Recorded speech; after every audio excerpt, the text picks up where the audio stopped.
Hello students, कैसे हैं आप सब।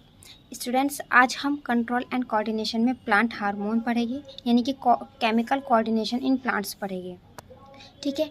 तो स्टूडेंट्स, प्लांट्स जो होते हैं कुछ केमिकल प्रोड्यूस करते हैं जो प्लांट्स की ग्रोथ और डेवलपमेंट्स को रेगुलेट करने का काम करते हैं, और इन्हीं को हम क्या बोलते हैं, प्लांट हार्मोन। ठीक है, या फिर ग्रोथ रेगुलेटर्स भी कह सकते हैं हम इन्हें। अब कुछ हार्मोन्स ऐसे होते हैं जो ग्रोथ को प्रोमोट करते हैं, उनको हम कहते हैं ग्रोथ प्रोमोटर्स, और कुछ होते हैं ग्रोथ इनहिबिटर्स, यानी कि जो ग्रोथ को रोकने का काम करते हैं। यहाँ पर आज हम कुछ मोस्ट कॉमनली प्लांट हार्मोन की बात करते हैं। तो first is auxin. First one is auxin. Auxin की अगर बात करते हैं तो ऑक्सिन आपका होता है ग्रोथ प्रोमोटर, यानी कि ये ग्रोथ को क्या करता है, प्रोमोट करता है। ग्रोथ प्रोमोटर हार्मोन, ठीक है, यानी कि ये ग्रोथ को क्या कर रहा है, ग्रोथ को प्रमोट कर रहा है।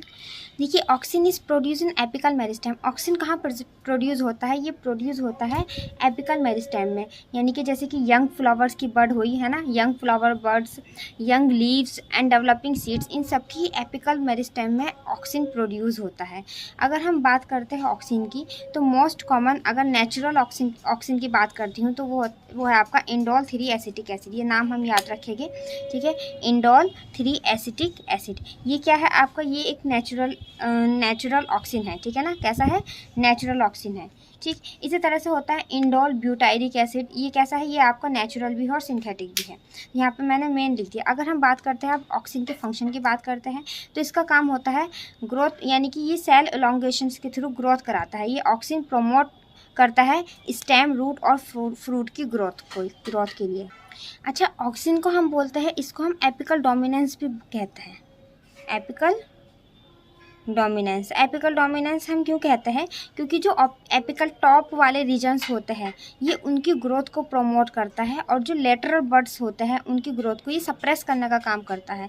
इसलिए हम इसको एपिकल डोमिनेंस भी कहते हैं। एपिकल यानी कि टॉप वाले रीजन है, ठीक है, उनकी ग्रोथ को तो प्रमोट कर रहा है, और लेटरल वाले रीजन की ग्रोथ को क्या करता है, ये सप्रेस करता है।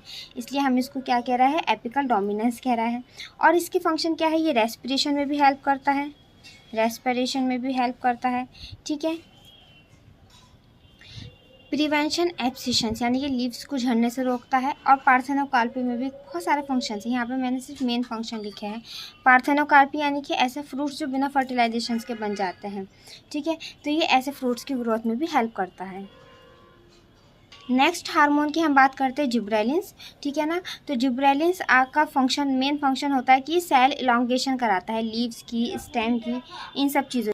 तो इसकी मेन फंक्शन क्या है, इसका काम होता है स्टेम इलांगेशन, ठीक है। लीफ एक्सपेंशन, ये भी पार्थेनोकार्पी भी कराता है, लीफ एक्सपेंशन भी कराएगा, लीफ, ठीक है। ब्रेकिंग ऑफ डॉर्मेंसी और आपका पार्थेनोकार्पी, उसमें भी ये काम कराता है, जैसे एप्पल और पियर की पार्थेनोकार्पी। फ्लावरिंग का काम भी करता है, फ्लावरिंग को भी प्रमोट करता है। नेक्स्ट हार्मोन की हम बात करते हैं साइटोकाइनिन। तो स्टूडेंट्स, साइटोकाइनिन का सबसे मेन इंपॉर्टेंट फंक्शन होता है कि ये सेल डिवीजन के लिए प्रमोट करता है। इसका मेन काम क्या होता है, सेल डिवीजन। एक नेक्स्ट इसका फंक्शन है प्रिवेंशन ऑफ सेंसेंस, यानी कि ये एज डिले होने से बचाता है, यानी कि प्लांट्स को जल्दी बूढ़ा होने से रोकेगा। और है इसका काम एपिकल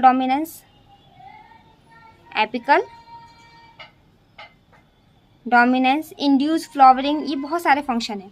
नेक्स्ट हम बात करते हैं इथाइलिन की। तो स्टूडेंट्स, इथाइलिन की अगर बात करें तो इथाइलिन आपका फर्स्ट गैसियस, मतलब ये गैसियस हार्मोन है। अभी तक जितने भी थे सारे ये लिक्विड या लिक्विड फॉर्म में, ये कैसा है, ये गैसियस हार्मोन। तो ये यहाँ से याद रखेगा, एमसीक्यूज अगर पूछा जाए कि which one of the following is gaseous hormone, तो गैसियस हार्मोन आपका कौन सा होता है, ethylene is a gaseous hormone, ठीक है ना। तो ये इसका मेन फंक्शन होता है रिपनिंग ऑफ फ्रूट्स, ये फ्रूट्स को पकने में हेल्प करता है, रिपनिंग ऑफ फ्रूट्स की पकने में ये हेल्प कर रहा है। नेक्स्ट देखिए, इथाइलिन में सबसे मेन यही याद रखना है कि एक तो गैसियस हार्मोन है, दूसरा ये रिपनिंग, इसका मेन फंक्शन है रिपनिंग ऑफ फ्रूट्स के पकने में हेल्प करता है। नेक्स्ट आता है आपका एब्सिसिक एसिड, इसको शॉर्ट में ABA भी बोलते हैं। देखिए अभी तक जितने भी हमने हार्मोन्स पढ़े हैं सब कैसे थे, ग्रोथ प्रोमोटर, बट ये जो एब्सिसिक एसिड है ये ग्रोथ इनहिबिटर है। इसमें मेन बात हमें यही याद रखनी है, ठीक है, क्योंकि अभी हम बोर्ड में है 10th क्लास में, हमें बहुत ज़्यादा डिटेल में जाने की ज़रूरत नहीं है। नेक्स्ट चीज़ याद रखिएगा कि एब्सिसिक एसिड को हम बोलते हैं स्ट्रेस हार्मोन। तो MCQs में पूछ सकते हैं कि which one of the following is a stress hormone.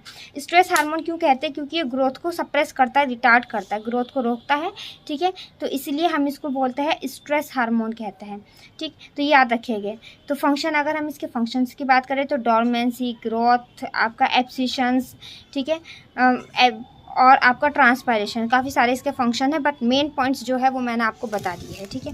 तो यहाँ पर ये मैंने कुछ मेन आपको प्लांट हार्मोन कराए हैं, आपको इनसे बाहर पढ़ने की ज़रूरत नहीं है, बोर्ड के पॉइंट ऑफ व्यू में आपके लिए इतना काफ़ी है, ठीक है। जब आप आगे 11th में अपनी 10+1 करेंगे तो आपको बहुत ज़्यादा डिटेल में तब पढ़ना इन चीज़ों को पड़ेगा। चलिए अब हम मिलते हैं नेक्स्ट वीडियो में।